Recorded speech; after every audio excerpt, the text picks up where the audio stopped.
And ಮಂಡ್ಯದಲ್ಲಿ ಜೀವನ ಒಂಥರ ಹರಿಯೋ ನೀರಿನ ಥರ, ಕಾವೇರಿ ನೀರಲ್ಲೇ ಹರಿಯುತ್ತೆ. ಬೆಂಗಳೂರಿಗೆ ಬಂದಾಗ ಒಂದು ಪ್ಯಾಕೇಜ್ ವಾಟರ್ ಥರ ಜೀವನ. ನೀನಾಸಮಲ್ಲಿ ಆಫ್ಕೋರ್ಸ್ ಹರಿಯೋ ನೀರು ಥರನೇ.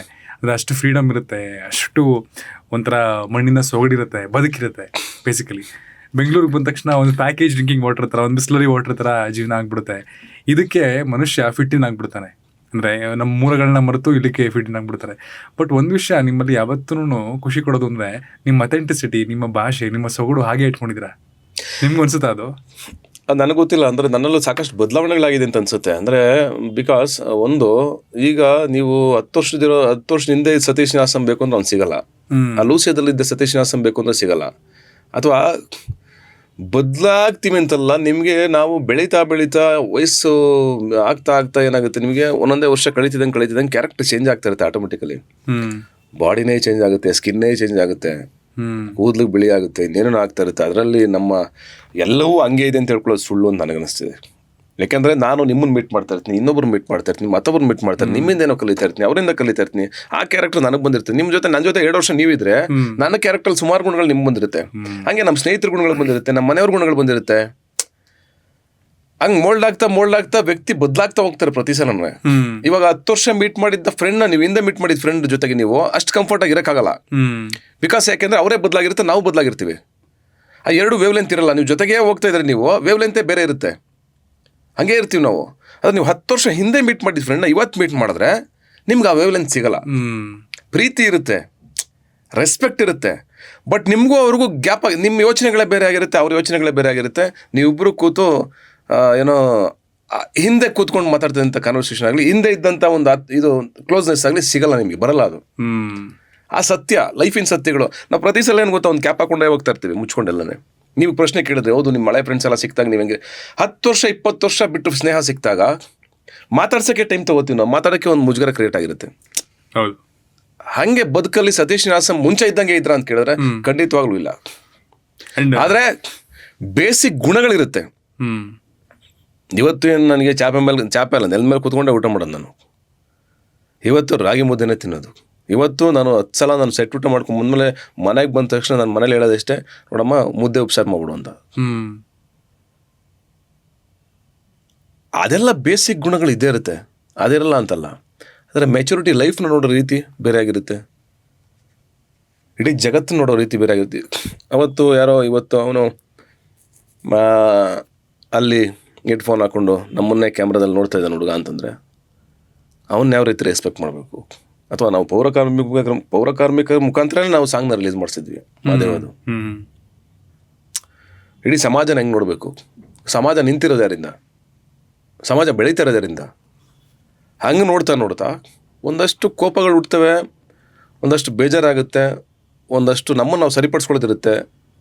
ನಾವ್ಯಾರೋ ರೆಸ್ಪೆಕ್ಟ್ ಮಾಡ್ತಾ ಇರಲ್ಲ, ಆ ರೆಸ್ಪೆಕ್ಟ್ನ ಕೊಡಬೇಕು ಅಂತ ಅನ್ನಿಸ್ತಾ ಇರುತ್ತೆ. ಅದೆಲ್ಲವೂ ನನ್ನೋಡೆ ನಾನೇ ಬೆಳೆಸ್ಕೋತಾ ಇದ್ದೀನಿ, ನನ್ನನ್ನು ನಾನೇ ತಿದ್ದುಕೊಂಡು ನನ್ನನ್ನು ನಾನೇ ಬದಲಾಯಿಸ್ಕೋತಾ ಇದ್ದೀನಿ. ನನ್ನಲ್ಲಿದ್ದ ಗುಣಗಳನ್ನ ಎಷ್ಟು ಸಾಧ್ಯವಾದಷ್ಟು ಫಿಲ್ಟರ್ ಮಾಡಿಕೊಂಡು, ಸರಿದಾರಿಯಲ್ಲಿ ತಪ್ಪು ದಾರಿಗಳು ಅಂತ ಗೊತ್ತಿಲ್ಲ ನನಗೆ, ಅದು ಗೊತ್ತಿಲ್ಲ ನನಗೆ, ಸರಿದಾರಿ ತಪ್ಪು ದಾರಿಗಳು ಗೊತ್ತಿಲ್ಲ. ಒಂದಷ್ಟು ಹಿಂಗಿರ್ಬೇಕು ಅಂತ ನಾವು ಒಂದು ಕ್ಯಾರೆಕ್ಟರ್ನ ಡೆವಲಪ್ ಮಾಡ್ತೀವಲ್ಲ, ಆ ಡೆವಲಪ್ಮೆಂಟಲ್ಲಿ ನಾನು ಇದ್ದೀನಿ. ಅದು ಬಹುಶಃ ವಯಸ್ಸಾಗ್ತಾ ನಮ್ಮ ಕಡೆಗಾಲದಲ್ಲೂ ಆ ಡೆವಲಪ್ಮೆಂಟ್ ಇರಲೇಬೇಕು, ಆ ಕಲಿಕೆ ಇರಲೇಬೇಕು ಅಂತ ನನಗನ್ನಿಸ್ತದೆ. ಆ್ಯಂಡ್ ಇನ್ನೊಂದಷ್ಟು ವಿಷಯಗಳಲ್ಲಿ ನೀವು ಆಪ್ತರಾಗ್ತೀರಿ ಅಥವಾ ಕನೆಕ್ಟ್ ಆಗ್ತೀರಿ. ಯಾಕೆ ಅಂತಂದ್ರೆ ನಾನು ಮಂಡಿದವನು, ಮಾರ್ಗನಳ್ಳಿಯವನು. ಮಾರ್ಗನಳ್ಳಿ ನಿಮ್ಮದು ಅಯೋಗ್ಯ ಸಿನಿಮಾ ಮಹೇಶ್ ಅವರು.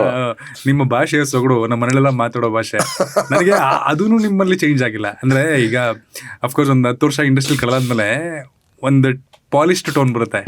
ಆ ಅಥೆಂಟಿಕ್ ಮಂಡ್ಯದ ಭಾಷೆ, ಆ ಫ್ಲೇವರ್ ಇವತ್ತು ಸತೀಶ್ ನಿವಾಸಂ ಇದೆ. ಬ್ಯೂಟಿ ಅಲ್ವಾ ನಾನು ಹೇಳಿದ್ದು. ಆ ಸೊಗಡು ಬಿಟ್ಬಿಟ್ರೆ, ಆ ಭಾಷೆ ಬಿಟ್ಬಿಟ್ರೆ ನೀವು, ನಾನು ಅಯೋಗ್ಯ ಸಿನಿಮಾ ಮಾಡಕ್ಕೆ ಆಗ್ತಿರಲ್ವಲ್ಲ, ಎಲ್ಲ ಬಿಟ್ಬಿಟ್ಟಿದ್ರೆ ನಾನು. ಆಮೇಲೆ ಬರೋದೇ ಇಲ್ಲ ನಿಮಗೆ ಅದು. ಅಂಡ್ ಆ ಸಿನಿಮಾ ಗೆಲುವಿಗೆ ಅದೇ ಮೇನ್ ರೀಸನ್. ಅಫ್ಕೋರ್ಸ್ ಅದೇ ಮೇನ್ ರೀಸನ್. ನೀವು ನನ್ನ ಗೆದ್ದಿರೋ ಎಲ್ಲ ಹಾಡುಗಳನ್ನ ನೋಡಿ, ಅದರಲ್ಲಿ ಮಂಡ್ಯ ಭಾಷೆ ಇದೆ. ನೀವು ಅಬ್ಸರ್ವ್ ಮಾಡಿ ನೋಡಿ, ಸುಮ್ಮನೆ ಒಪ್ಕೊಂಬಿಟ್ಲು ಕಣ್ಲಾ, ಲೂಸಿಯಾ ಹಾಡುಗಳಾಗ್ಬೋದು, ಅವ್ವ ಕರ್ದಂಗೆ ಆಗುತ್ತಾ ಐತೆ, ಎಲ್ಲಿದೆ ಅದು ಮಂಡ್ಯದ್ದು. ಆ ಇಡೀ ಲೂಸಿಯಾದಲ್ಲಿ ಮಂಡ್ಯ ಲ್ಯಾಂಗ್ವೇಜ್ ಮಾಡಿದ್ದೆ ನಾನು ಇಡೀ ಸಿನಿಮಾನ. ಅಂದರೆ ಈ ಟಾರ್ಚ್ ಬಿಡೋ ಕ್ಯಾರೆಕ್ಟರ್ ಇದೆಯಲ್ಲ, ನಾನೇ ಬರ್ಕೊಂಡಿದ್ದು. ಅಂದ್ರೆ ಅವ್ರ ಭಾಷೆನೆಲ್ಲ ಬರ್ಕೊಡ್ತಿದ್ರು ಡೈಲಾಗ್ನ, ಯಾರೋ ಪವನ್ ಅವರು. ಮಂಡ್ಯ ಲ್ಯಾಂಗ್ವೇಜ್ ಮಾಡಿದ್ದೆ ನಾನು ಅದನ್ನ. ಲೈಫ್ ವಿಷನ್ ಅನ್ನೋದು ಮಂಡ್ಯ ಲ್ಯಾಂಗ್ವೇಜ್ ಮಾಡಿದ್ದೆ ನಾನು ಅದನ್ನ. ಎಷ್ಟು ಅಥೆಂಟಿಕ್ ಆಗಿದೆ. ಲೂಸಿಯಾದಲ್ಲೂ ಬರ್ದಿದ್ದೆ ನಾನು ಅದನ್ನ. ಅಂದ್ರೆ ಡೈಲಾಗ್ ರೈಟಿಂಗ್ ಅಲ್ಲ, ಡೈಲಾಗ್ ಅವ್ರು ಬರ್ದಿದ್ರು, ಅದನ್ನ ಮಂಡ್ಯ ಲ್ಯಾಂಗ್ವೇಜ್ಗೆ ಕನ್ವರ್ಟ್ ಮಾಡ್ಕೊಂಡಿದ್ದು ನಾನು. ಅಲ್ಲೇ ಉಳಿಸಿದ್ದು ನಾನು. ಲವ್ ಇನ್ ಮಂಡ್ಯ, ಲೂಸಿಯಾದಲ್ಲಿತ್ತು, ಕ್ವಾರ್ಟರ್ ಸತೀಸದಲ್ಲಿತ್ತು, ಅಂಜದ ಗಂಡುನಲ್ಲಿತ್ತು, ಅಯೋಗ್ಯದಲ್ಲಿತ್ತು, ಅಯೋಗ್ಯ 2ನಲ್ಲಿದೆ, ಡ್ರಾಮಾದಲ್ಲಿತ್ತು. ಜನಕ್ಕೆ ಅಷ್ಟು ಸಿನಿಮಾಗಳನ್ನ ನಾನು ಲ್ಯಾಂಗ್ವೇಜ್ ಮಾತಾಡಿದ್ರು ಇವತ್ತವರೆಗೂ ಅವ್ರು ಬೋರ್ ಆಗಿಲ್ಲ. ಇವತ್ತು ಅದು ಬೇಕು ಬೇಕು ಎಲ್ಲೋದ್ರೂ ಈಗಲೂ ಕೇಳೋದು ನನಗೇನು ಗೊತ್ತಾ, ಯಾವುದೋ ಇವೆಂಟ್ಗಳಿಗೆ ಹೋದ್ರೂ ಆ ಡ್ರಾಮಾ ಡೈಲಾಗ್ ಹೇಳಿ ಅಣ್ಣ ಬೆಣ್ಣೆ ಅಂತ ಮುಂದೆ ಅಂತಾರೆ. ಚೀರಾಡ್ತಾರೆ ಅದಕ್ಕೆ. ನಾನು ಹೇಳ್ತೀನಿ ಅವ್ರು ಪಾಪ ಖುಷಿ ಆಗುತ್ತೆ, ಅವ್ರು ಎಂಜಾಯ್ ಮಾಡ್ತಾರೆ ಅದನ್ನ. ನನಗೊಂದ್ಸಲ ಕೇಳಬೇಕು ಅನ್ಸುತ್ತೆ ಹೇಳಿ ಈಗ.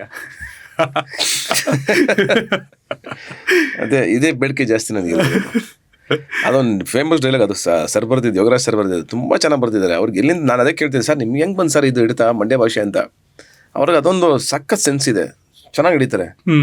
ಅದ್ರಲ್ಲಿ ನಾನು ಗದ್ದೆ ಒಡೆ ಹೂವಾಸ್ಕೊಂಡು ಮಲಗಿರ್ತೀನಿ, ಅವ್ರು ನೋಡಿ ಎಷ್ಟು ಚೆನ್ನಾಗಿ ಇಮ್ಯಾಜಿನೇಷನ್ ಬಂದಿದೆ.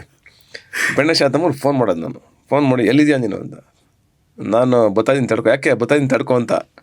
ಅದಕ್ಕೆ ನಾನು ಹೇಳೋದು, ಗದ್ದೆ ಒಳಗೆ 2 ತೆಂಗಿನ ಮರವೇ, ಒಂದು ಹಸಿರಲ್ಲಿ ಬಿಡ್ತದೆ, ಇನ್ನೊಂದು ಕೆಂದೆಳೆಯಲ್ಲಿ ಬಿಡ್ತದೆ, ಸೀದಾ ಬಂದರೆ ಚೆಂಡು ಹೂ ಸ್ಮೆಲ್ ಬರ್ತದೆ, ಅಲ್ಲಿ ಬಾ ಹೇಳ್ತೀನಿ ಅಂತ. ಎಂಥ ಡೈಲಾಗ್, ಎಂಥ ಮಾಸ್ ಡೈಲಾಗ್ ಅಂದ್ರದು. ಎಂಥ ಬಡ್ಡಿ ಮಗ ಅದ್ರಲ್ಲಿ ಮಲ್ಕೊಂಡು ಗದ್ದೆ ಒಳಗೆ 2 ತೆಂಗಿನ ಮರ ಅಂತೆ, ಒಂದು ಹಸಿರಲ್ಲಿ ಬಿಡ್ತದಂತೆ, ಇನ್ನೊಂದು ಕೆಂದೆಳೆ ಬಿಡ್ತದಂತೆ, ಸೀದಾ ಬಂದರೆ ಚೆಂಡು ಹೂ ಸ್ಮೆಲ್ ಬರ್ತದೆ, ಅಲ್ಲಿಗೆ ಬಾ ಹೇಳ್ತೀನಿ. ಅಡ್ರೆಸ್ ಹೇಳ್ತಾರೆ ನೋಡಿ, ಅಡ್ರೆಸ್ಸು ಹೆಂಗೆ, ಅಡ್ರೆಸ್ ಹೆಂಗೆ ಹೇಳ್ತೀವಿ ನಾವು, ಅಲ್ಲಿ ಲೆಫ್ಟ್ ತೊಗೊಂಡು ಇಲ್ಲಿ ರೈಟ್ ತೊಗೊಂಡು 21ನೇ ಕ್ರಾಸ್ ಹಿಂಗೆ ಬಾಪ ಅಂತ. ಒಂದು ಹಂಗಲ್ಲ, ಗದ್ದೆ ಒಳಗೆ 2 ತೆಂಗಿನ ಮರವೇ, ಒಂದು ಯಾಕೆ ತಮ್ಮ ಕಾಣಿಸ್ತಾ ಇದೆಯಲ್ಲ ಅಲ್ಲಿ, ಹಿಂಗೆ ನೋಡ್ತಾ ಇದ್ರೆ ಆಕಾಶ ನೋಡ್ತಾವನೆ. ಅದು ಮಜಾ ಅಂದರೆ. ಅದಾದ್ಮೇಲೆ ಅದು ಚೆನ್ನಾಗಿದೆ ಕನ್ವರ್ಸೇಷನು. ಅವ್ನು ನಮ್ಮ ಅಕ್ಕ ನೋಡಿತಾಳಲ್ಲ, ಏನೋ ಮಾಡ್ತಾ ಇದೆಯಾ ಅಂತ, ಲವ್ ಮಾಡ್ತಾನೆ ಅವಳ, ಅವಳು ಮದುವೆ ಆಗೈತೆ ಕಣ ಅಂತ, ಗಂಡ ಬಿಟ್ಬಿಟ್ಟವಲ್ಲ ಅಂತ. ನಿಂಗೆ ಗೊತ್ತಾಗೋದಿಲ್ಲ ಅದು. ಏನು ಮಜಾ ಅಂದ್ರೆ ಅವೆಲ್ಲ ಬ್ಯೂಟಿಫುಲ್. ಅದು ನನ್ನ ಲೈಫಿನ ಅಂತ ತುಂಬ ಖುಷಿಪಟ್ಟು ಆ್ಯಕ್ಟ್ ಮಾಡೋದಂಥ ಸಿನಿಮಾ ಡ್ರಾಮಾ. ನಂದು ಎಷ್ಟು ಕೆಮಿಸ್ಟ್ರಿ ಸಖತ್ತಾಗಿತ್ತು. ಅವನು ನಾನಿಬ್ರು ತುಂಬ ಕ್ಲೋಸ್ ಫ್ರೆಂಡ್ಸ್. ಅವಾಗ ತುಂಬ ಒಳ್ಳೆ ಫ್ರೆಂಡ್ಸು, ಎಲ್ಲನೂ ಒಬ್ರಿಗೊಬ್ರು ಶೇರ್ ಮಾಡೋಷ್ಟು ಕ್ಲೋಸ್ ಫ್ರೆಂಡ್ಸು. ಇವತ್ತಿಗೂ ಅದೇ ಸ್ನೇಹ ಇದೆ, ಇವತ್ತಿಗೂ ಅದೇ ವಿಶ್ವಾಸ ಇದೆ. ಚೆನ್ನಾಗಿದೆ. ರಾಧಿಕಾ ಅವರು ಅಷ್ಟೇ, ಅವರು ನನಗೆ ಒಳ್ಳೆ ಫ್ರೆಂಡೇ ಅವತ್ತಿಂದ. ನಾನು